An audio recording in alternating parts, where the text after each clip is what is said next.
We are pleased to be joined by Randi Zuckerberg, founder and CEO of Zuckerberg Media, and the host of Complicated on Sirius XM Radio. It is an honor to have you here.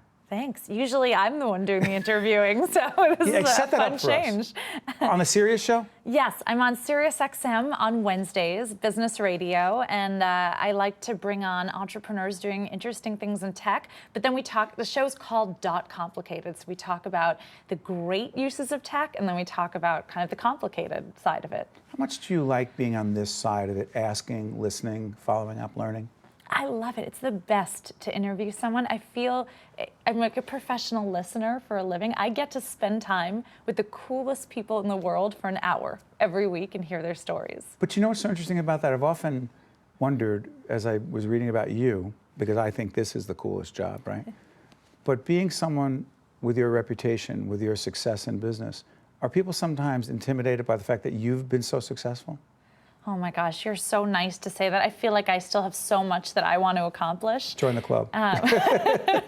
So hopefully we're all going to live another 100 years in order to accomplish everything. But, you know, I think I try to be just an approachable, regular person. I feel like in my line of work, on one side, I talk about all of the amazing, groundbreaking things happening in technology, but then I go home and I'm just an amateur mom.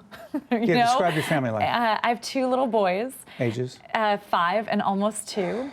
And I know that they are going to run circles around me in tech. No matter how much I know, no matter how many people bill me a tech expert or a social media expert, those boys are going to run circles around me. Well, and so I'm just like every other parent. Let's talk about that, because I want to talk a little bit about some of the most common mistakes that entrepreneurs, women entrepreneurs make, which you've talked about. Oh. And they're very powerful and relevant for people watching and follow Randi and learn more. But your background, getting into this, could you give us the, I hate to call it the Reader's Digest or the PBS version of your Facebook experience? Yeah, well, I started my career in marketing, in digital marketing at Ogilvy and Mather. It was a happy accident. Little company? Yeah, a little company. Happy accident that I randomly got staffed on interactive marketing, which was a brand new team at that time inside of Ogilvy. And so when my brother was starting his little company, I'm sorry, his first name would be Mark. Actually, you might have heard of him as Randi Zuckerberg's brother. That's often how he's referred. Yes, wears the hoodie sometimes. Yeah, exactly. I'm sorry, I just go ahead. And when he was starting his little company, the Facebook, he decided he needed someone who knew about interactive marketing. And it was because of that happy accident that I got staffed on that team at Ogilvy that I turned out to be such a great fit early on at Facebook. I originally thought I was going to go out to California for 6 months, a year tops. I was New York City snob. Like, life didn't exist outside of New York. 10 years later, public company, 2 children, it was still out in California, and just recently made the move back to New York City. So Silicon Valley, New York City, do the comparison, do the math. Night and day. I mean, on one hand, Silicon Valley is this incredible place, so intellectual. I mean, you go into any restaurant, any cafe, and you just feel the American dream is alive there, the electricity. On the other hand, though, it's a one-industry town. So you go into every cafe, someone has a laptop open, pitching an investor. All tech? All tech. Every conversation is the same, and your friends, your colleagues, it all kind of blends. Whereas in New York City, on the other hand, you have this vibrant city where you're constantly meeting and interacting with people from all over the world, every industry. I could go for weeks without having a conversation about tech with folks in New York. You have to kind of seek out that tech community. So there were some things that were wonderful about being in that idealistic, let's disrupt the world, Silicon Valley, and there were some things I really missed. So when you come back, your passions include entrepreneurship. Yes. And why disproportionately women in entrepreneurship? Because obviously technology as well, and being a family person, et cetera, but I'm sorry for interrupting, but explain that, women in entrepreneurship, and do you think it's different for those of us who are men who see ourselves as entrepreneurs? I think the women in entrepreneurship was something I've come into over the years. You know, I spent a lot of time, Steve, being the only woman in the room in Silicon Valley. Is that right? It's just one of those sad truths of tech, because there are so few women graduating from computer science school programs.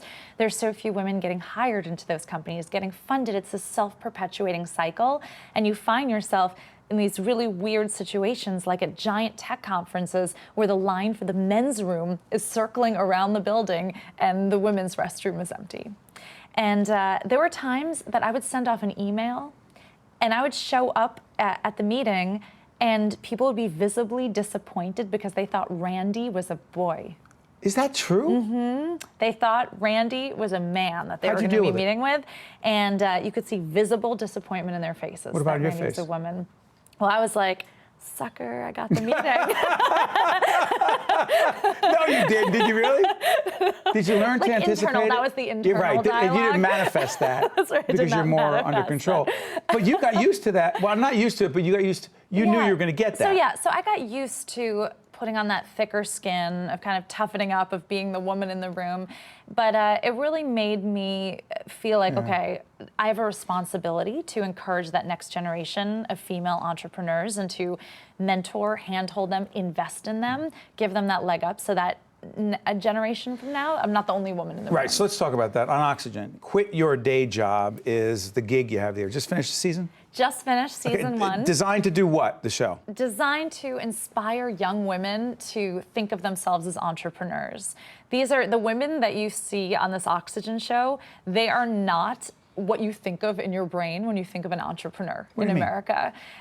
These are school teachers, single moms. We have all kinds of ethnic, racial, gender diversity on the show that I think in America's minds, when you think of what an entrepreneur or business person in America looks like, you have an idea in your head. And it's not any of these amazing women. What was so interesting is you mentioned the 3 most common mistakes that entrepreneurs can wind up making. They don't know their numbers, they don't toot their own horn, and they choose a co-founder with the same skills. Break that down for us. All right, so first of all, I think women walk into the room if they're asking for a raise, if they're negotiating, and they tend to use qualifiers like, I worked hard for this, I deserve this, like, I really want this, and that's great. That makes me want to give someone a hug. It doesn't make me want to open my checkbook. Was Sheryl and Sandberg right on this?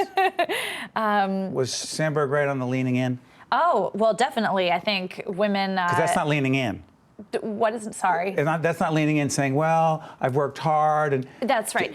No, so what I say women have to do is they have to come in armed with data and statistics. They can't walk in saying, I worked hard, I deserve this, I earned this. They have to say, no, I have elevated our revenue by X percentage. Comparable salaries to exactly what I am doing are X. Come in armed with data. Numbers. Exactly, because no one can argue with numbers. I can argue with you walking in saying, I worked really hard and I want this. And my opinion is maybe you could have worked harder. That's right. Can't argue the numbers. That's right. Can't argue. So come in with stats and data, and that's something I pushed all of the women on the Oxygen show to walk into the room with. What about tuning your own horn? What about that whole thing about I coach people in my other life and do a lot of executive leadership coaching, and I found disproportionately that a fair number of women, when I say, why should you become a partner in this law firm or accounting firm, whatever it is, they don't want to talk about themselves. And we men, very often, talk too much about ourselves. Go ahead. And that's a great example, because when... By the way, every guy in the control room, everyone in the studio is like, yeah, we do. What is that? It's so funny. When guys come to pitch me about their startup, the first thing they do is walk in the room and tell me how awesome they are. Like, without a doubt, that's the first thing they do. And I'm like, okay, let's move past that to your startup. Women will come into the room, they'll immediately start talking about the company. They don't talk, I mean, it could be the most qualified, amazing, credentialed woman. She won't even talk about herself. So what I always tell women to do if they're uncomfortable bragging about themselves, get a peer group around you who will. For example, I'm part of this awesome group called Women in Tech in New York. Women in Tech in New York City. In New York City.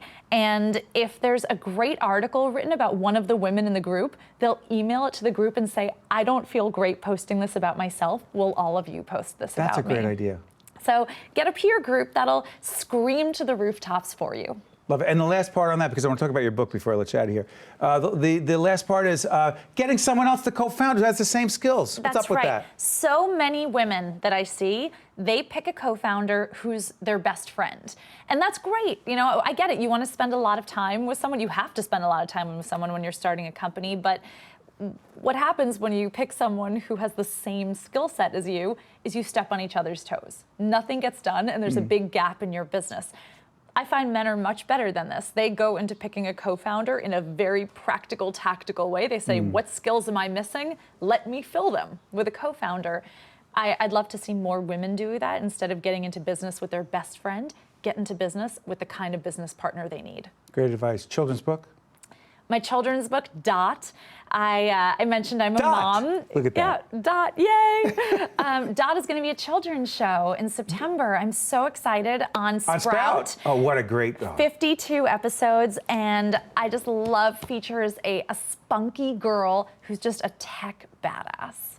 A tech badass. Yeah, I mean, what Modeled after any particular tech You know, badass? I have two little boys. Dot's like the daughter that I never had. But what I love about Dot, she's unapologetically girly. She wears a pink frilly dress, but that girl, she flies drones, she builds robots, she prints stuff on 3D printers. She's like the role model. Biggest takeaway for you, I'm sorry for girls. interrupting, biggest message for young girls to take away from the book is? I think that they can do it all. You can be a girl, you can be a leader, you can be an entrepreneur, you can be a coder. Okay, I got to do this. My new book coming out, it's called, promoting. Love Lessons in Leadership. Number one lesson that you've learned about leadership so far in your great career is? That it's all about passion. You have to wake up every morning feeling like there's nothing on earth that you'd rather be doing, because your employees, everyone who works for you, they see your passion. They also see if you don't have that passion. You can't coach someone to the passion. They either have it or they don't, or That's what? right. You can't coach passion. You can coach a lot of things in leaders, but you cannot coach passion.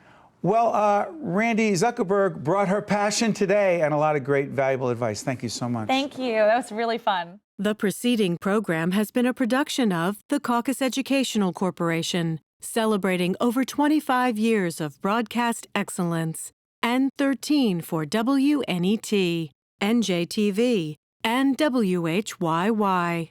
Funding for this edition of Caucus New Jersey has been provided by Partners for Health Foundation, Investors Bank, Virtua, Horizon Blue Cross Blue Shield of New Jersey, NJM, the Give Something Back Foundation, and by the New Jersey Office of the Insurance Fraud Prosecutor. Transportation provided by Airbrook Limousine, serving the metropolitan New York, New Jersey area. Caucus New Jersey has been produced in partnership with TriStar Studios.